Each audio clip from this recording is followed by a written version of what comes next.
오늘 본문은 예수님이 부활하셨던 그날 저녁에 있었던 얘기예요. 그러니까 사실은 부활절에 다루는 이 본문들이 그 당일 안식 후 첫날 예수님이 부활하신 그날에 대한 얘기가 꽤 많이 실려 있습니다. 먼저 그 당일 새벽에 예수님을 따르던 여인들이 무덤을 찾아갔죠. 예수님 무덤을 찾아가서 빈 무덤을 보았습니다. 그런데 그뿐만 아니라 천사들이 전하는 메시지를 받았어요. 여기 계시지 아니하고 다시 살아나셨다. 놀라운 소식이었죠. 당연히 여인들은 그 메시지를 11사도와 다른 제자들에게 전했습니다. 그런데 사도들은 그것을 믿지 아니했습니다. 그 중에 베드로는 무덤에 달려가서 빈 무덤인 것을 확인하고 놀라워했습니다. 사실 베드로만 간 것이 아니고 요한복음에 보면 베드로와 요한이 같이 갔죠. 그런데 무덤 안에까지 들어가 본 사람은 베드로였습니다. 자, 그 같은 날 그 여인들이 전했던 그 소식을 믿지 않았던 제자들 중에 두 사람이 엠마오로 내려가고 있었습니다. 지난주일에 우리 다뤘던 말씀이죠. 그러다가 그 엠마오 길에서 부활하신 주님을 만났잖아요. 당장에 돌이켜가지고 그 저물어 가는 시간에 곧 예루살렘으로 돌아왔습니다. 그리고 그 11 제자 및 그들과 함께 모였던 곳으로 갔죠. 그 들어갔더니 그 모여있던 제자들이 무슨 얘기를 하고 있었나 하면 주께서 과연 살아나시고 시몬에게 보이셨다, 이런 말들을 나누고 있었어요. 그러니까 이 두 제자도 자기들이 엠마오길에서 만난 예수님을 전했던 것이죠. 우리도 부활하신 예수님을 만났다. 바로 그때 그 저녁 시간에 예수님이 그들 가운데 나타나신 거예요. 나타나셔서 오늘 본문에 보면 너희에게 평강이 있을지어다 하고 말씀을 하셨습니다.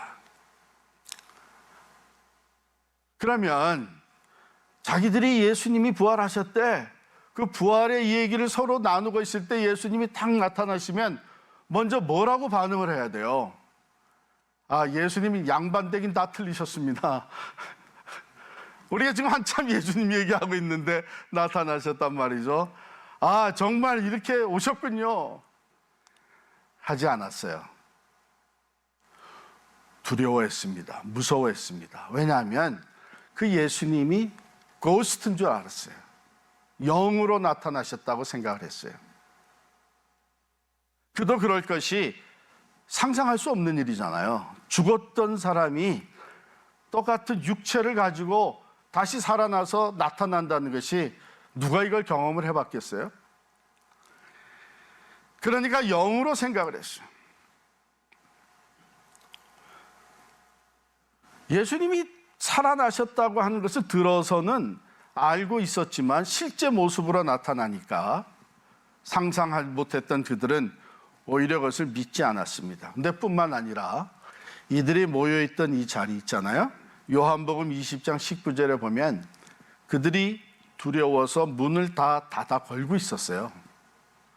문이 닫혀 있는데 그 한가운데 예수님이 나타났습니다. 그러니까 자연스럽게 고스트로, 영으로 생각을 한 거죠. 그래서 예수님은 그 두려워하는 제자들에게 그 손과 발을 보여주시면서 직접 나를 만져보라고 하셨어요. 왜요? 영으로뿐만이 아니라 육체로 다시 살아나신 것을 확인시켜 주시기 원했죠. 자, 그랬더니 제자들이 이번에는 너무 기뻐서 믿지를 못하는 거예요. 여기 본문에 보니까 그들이 너무 기쁨으로 아직도 믿지 못하고 놀랍게 여길 때에, 여러분 그런 경험 있으세요? 현실로 받아들이기에는 너무 신비하고 놀라운 일이기 때문에 꼬집어 보면서 이게 현실인가 믿어지지 않는 그런 상황이었습니다. 예수님은 그때에 여기 뭐 먹을 거 있으면 좀 가져와라 해서 구운 생선을 갖다 드리니까 그것을 그 앞에서 잡수셨다 그랬어요. 매우 시장하셔서 그랬을까요? 육체로 부활하시고 평상시 같이 식사를 하시는 모습을 보여주신 것이죠. 그래서 제자들에게 육체적 부활을 확신시켜 주신 것입니다.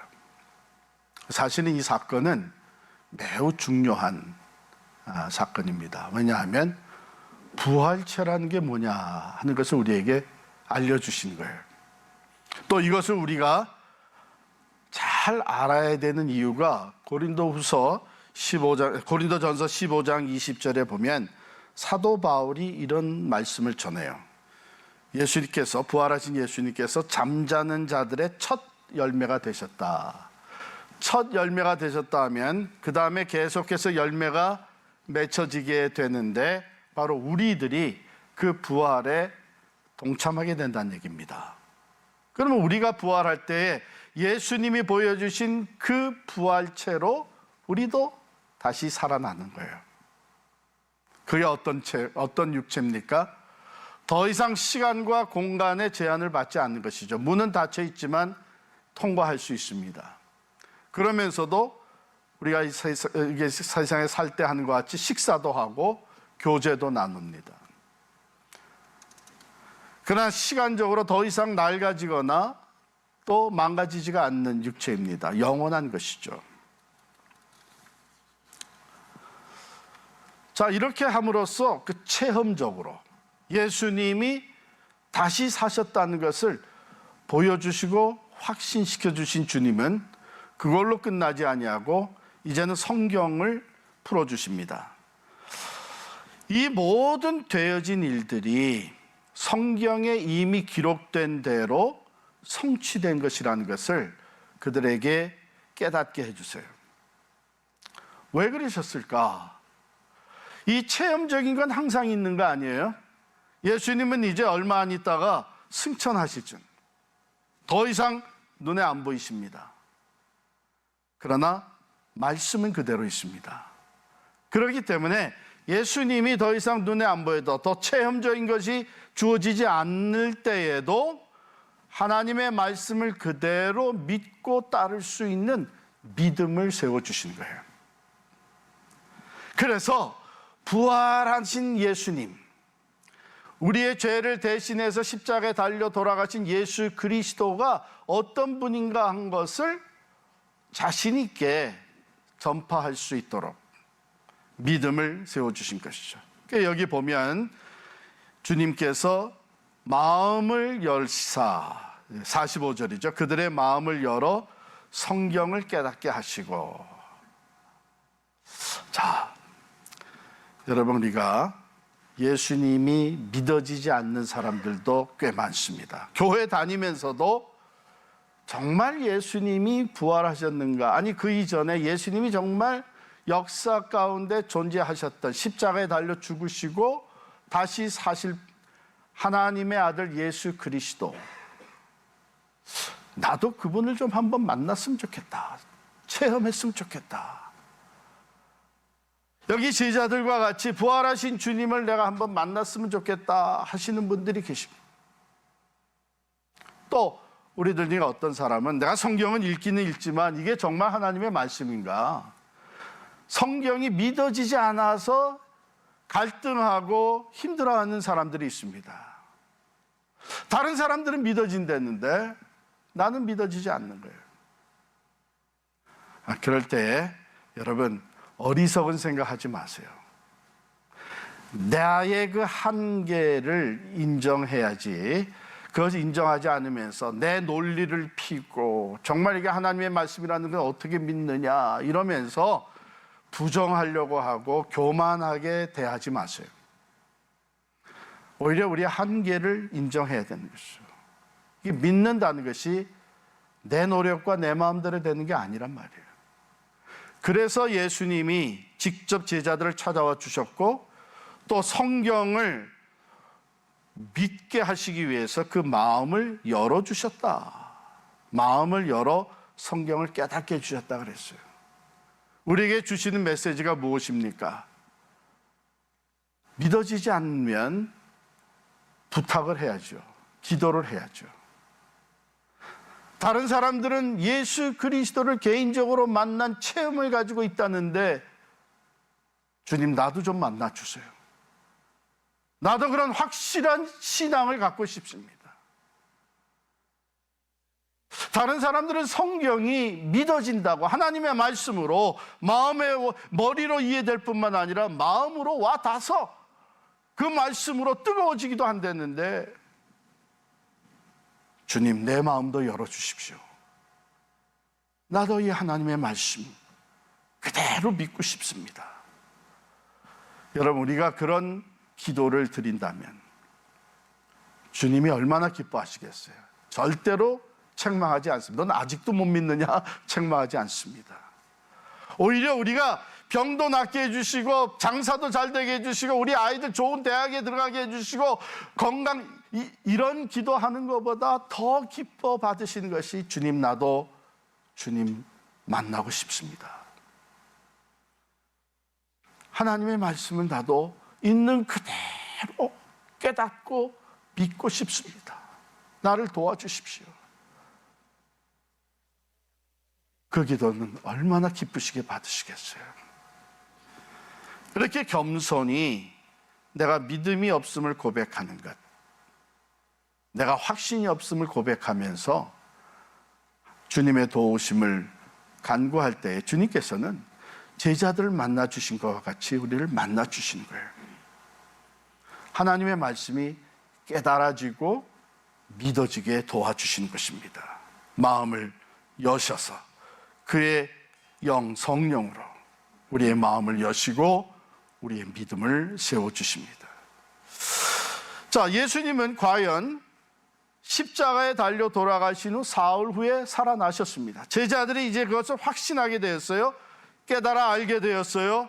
직접 만남을 통해서 성경 말씀에 그 이미 예언되었던 성취된 것을 이제는 깨닫고 믿게 되었습니다. 그렇다면 예수님의 부활과 함께 예수님이 부활하신 채로 우리를 찾아와 제자들을 찾아 만나줬을 때에 이 제자들은 이제 무엇을 더 알게 됐는가? 이 부활의 사건, 부활하신 주님을 통해서 과연 진리가 거짓보다 강하다는 것을 알게 됐어요. 거짓이 예수님을 십자가에 못 박았습니다. 그런데 예수님이 다시 살아나셨다는 건 뭐예요? 예수님, 진리이신 예수님이 거짓보다 더 강하다는 거예요. 또한 선이 악보다 강하다는 것을 알게 되었습니다. 인간의 악함이 예수를 십자가에 못 박았습니다. 그런데 예수님이 다시 살아나셨습니다. 선하신 예수님이 다시 사셨다는 것은 선이 악보다 강하다는 거예요. 또한 사랑이 미움보다 강하다는 것을 제자들이 알게 됐습니다. 예수를 시기하고 질투하고 증오하던 사람들이 예수를 십자가에 못 박았으나 예수님은 그들의 죄를 사해달라고 기도하시면서 끝까지 사랑하시면서 십자가에 달려 돌아가셨습니다마는 다시 살아나셨습니다. 즉 사랑이신 예수님, 사랑이 미움보다 강하다는 것을 알게 된 것이죠. 마지막으로 생명이 죽음보다 강하다는 것을 보여주셨습니다. 죄의 값인 죽음을 십자가에서 치러 주셨습니다. 그래서 장사 지낸 바 되었습니다마는 사흘 만에 다시 살아나셨습니다. 생명이신 예수 그리스도가 다시 살아나심으로 참 생명은 죽음보다 강하다는 것을 보여주셨죠. 그러므로 예수님을 따르던 제자들은 그저 단순히 예수님이 다시 부활하셨다는 것뿐만 아니라 그의 진리가, 그의 사랑이, 그의 생명이, 그의 선하심이 죽음보다, 거짓보다, 미움보다 강하다고 하는 것을 알게 된 거예요. 자, 그 후에 예수님께서 제자들에게 사명을 주십니다. 서론에서 얘기했던 대로 너희는 이 모든 일의 증인이라. 바로 예수 그리스도의 산 증인이 되어서 예수 그리스도의 십자가와 그 부활을 증거할 때에 사람들이 자기가 죄인인 것을 깨닫고 죄를 회개하고 예수를 믿음으로 말미암아 구원을 받게 되는 이 놀라운 사명을 주신 거예요. 너희는 이 일의 증인이다. 위대한 사명이죠. 자, 그런데 그러니 이제 빨리 나가서 이 복음을 전해라, 내 증인 역할을 해라 하지 않고 기다려라 그랬어요. 기다려라 그랬어요. 49절입니다. 볼지어다 내가 내 아버지께서 약속하신 것을 너에게 보내리니 너희는 위로부터 능력으로 입혀질 때까지 이 성에 머물라 하시니라 그랬어요. 우리 잘 알잖아요. 이것은 성령을 말하는 거죠. 성령의 강림을 기다려라. 왜 그랬을까요? 우리의 연약함을 아시는 것이죠. 우리의 부족한 것을 아시기 때문이에요. 어떤 것을요? 우리는 알지만 아는 대로 살지를 못하죠. 아는 것과 아는 대로 사는 것과는 우리의 삶에 간격이 있는 것을 우리가 압니다. 고백하지만 고백하는 대로 사는 것이 쉽지 않은 것을 우리는 경험하고 있습니다. 보고 듣고 확신하지만 예수님을 만난 경험도 있고 하나님의 말씀대로 이루어진다는 것을 확신하지만 예수의 산 증인되는 것은 쉽지 않다는 것을 우리는 알고 있죠. 왜? 어쩌면 희생이 따르는, 어쩌면 내가 어려움을 당할 수도 있는 거예요. 내가 말을 잘 못한다고 내가 세상 사람들 앞에 부끄러움을 당할 수도 있지 않느냐, 이런 생각들 때문에 알아도 아는 대로 살지 못하고 고백을 하면서도 고백하는 대로 실천하지 못하는 우리들의 모습, 예수님은 다 아시는 것이죠. 한 예를 들어볼까요? 베드로가 그 자리에 있었습니다. 부활하신 주님을 만났습니다. 빈 무덤의 증인이었습니다. 그런데 베드로가 그 모든 것을 다 알고 확신하게 되었지만 그는 다시 갈릴리 호숫가로 나가서 고기를 잡습니다. 옛사람의 모습으로 돌아가는 거예요. 왜? 자기가 부족하기 때문에. 예수님을 3번씩이나 모른다고 부인했으니까 나같이 이렇게 못난 사람이, 부족한 사람이 어떻게 예수의 증인 역할을 할 수 있겠느냐? 내가 말한다고 누가 믿어주겠느냐? 아니, 난 자격조차 없는 사람인데. 그러면서 고기 잡으러 다시 갔죠. 그런데 베드로만 간 거 아니거든요. 다른 사도들도 다 갔습니다. 왜? 자기들도 예수님을 버리고 도망했었기 때문에. 이게 예수의 증인 되려니까 내 자신이 먼저 부족하고 부끄러운 거예요. 알면서, 확신을 가지고 있으면서.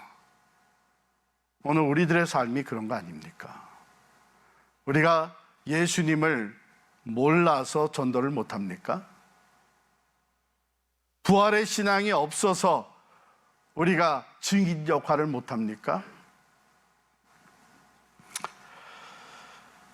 아까 서론에서 여러분께 소개해드렸던 그 케이스 스터디,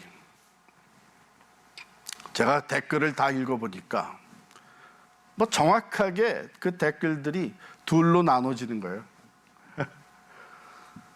그 당연히 해야 된다, 증인 서줘야 된다, 그래서 공의를 세워야 되고 억울한 일을 당하지 않게 만들어줘야 되고, 그것은 회사 분위기를 바꾸기 위해서도 당연히 해야 된다. 그런 사람 한 사람, 한 부류의 사람.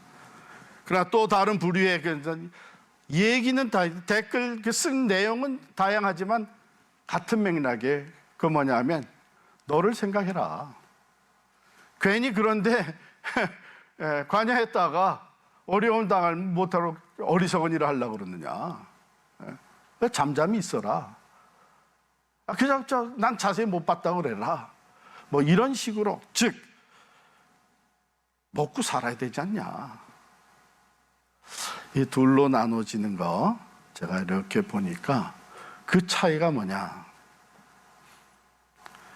증인이 되어주는 것은 하지 않는 게 좋겠다, 이렇게 얘기한 사람들의 이야기는 다 보면은 그 중심에 누가 있나 하면 내가 있는 거야. 인생이 내가 중심이 아니냐. 너 중심으로 계산하고 판단해라.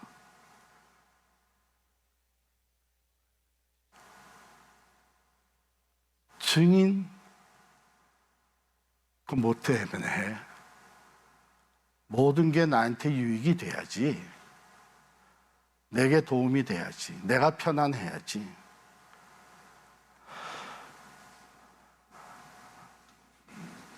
사도 바울은 누구보다도 예수의 산 증인으로 살아간 사람입니다.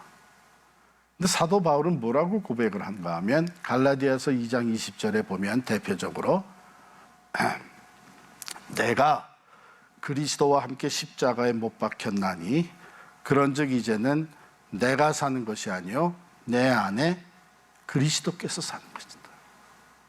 이제 내가 육체 가운데 사는 것은 나를 사랑하사 나를 위하여 자기 몸을 버리신 하나님의 아들을 믿는 믿음 안에 사는 것이다. 그 중심에 누가 있어요? 예수 그리스도가 있는 거예요. 우리가 내가 전도하지 못하는 이유, 증인, 전도하는 방법이 어떻고 내가 증인되는 삶을 사는 것이 별로 비현실적이고 세상은 다르고 이렇게 여러 가지 익스플레인을 할 수 있겠지만 그 모든 설명과 익스큐즈와 자기 합리화와 정당화시키는 얘기의 중심에는 자기가 있는 거예요. 자기가. 그러나 아까 우리 본 대로 이런 어려운 상황 속에서도 더 어려운 사람을 생각들 하고 사랑을 실천하며 한센인 병원까지 찾아가서 구제하는 사람들의 중심에는 예수 그리스도가 있는 거예요. 이런 상황 속에서 나는 어떻게 증인이 될 것인가? 나를 위해서 생명을 쏟아바쳐 주신 나의 사랑하는 주님, 그 예수를 위해서 내가 증인된 삶을 어떻게 살아갈 것인가? 그 중심에는 부활하신 주님이 계신 거예요. 우리가 살아가는 목적을 우리에게 분명히 말씀해 주셨고 그 목적은 영원에 잇대어지는 최고의 가치 있는 삶입니다. 예수의 산 증인되어서 영원한 심판과 멸망에 들어가는 사람들을 영생으로 하나님께로 인도하는 이 사명을 우리가 받았습니다. 이것은 우리의 힘으로 되는 것이 아니기 때문에 예수님은 성령을 보내주시겠다고 약속을 하셨고 기도하는 가운데 그 성령이 강림하셨습니다. 내가 못하고 있다면 내가 못하고 있는 그 부족함, 내가 두려워하고 있는 그것, 내가 걱정하고 있다고 하는 그 사실, 겸손히 솔직하게 얘기해야 되죠. 그걸 정당화시키고 적당히 타협하면서 이대로 살아갈 수는 없죠. 그걸 정당화시키고 타협하는 가운데는 절대로 성령이 임하지 않습니다. 솔직히 나도 내가 뭘 해야 되는지는 알고 있지만, 나도 예수가 어떤 분이시는 것을 믿고 있지만 나는 용기가 없습니다. 내 삶의 우선순위는 바뀌어져 있습니다. 나는 부족합니다. 날 도와주십시오. 나도 내가 아는 대로, 내가 믿고 고백하는 대로 예수의 산 증인되어 살다가 주님 앞에 가기를 원합니다. 성령을 내게 보내주시옵소서.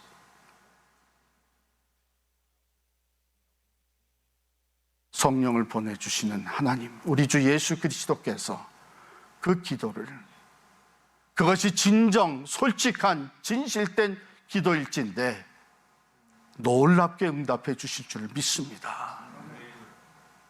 여러분, 부활하신 주님께서 우리를 찾아오시면 우리의 삶에 평화가 주어지고 의심의 구름이 다 사라지고 믿음의 확신을 얻게 됩니다.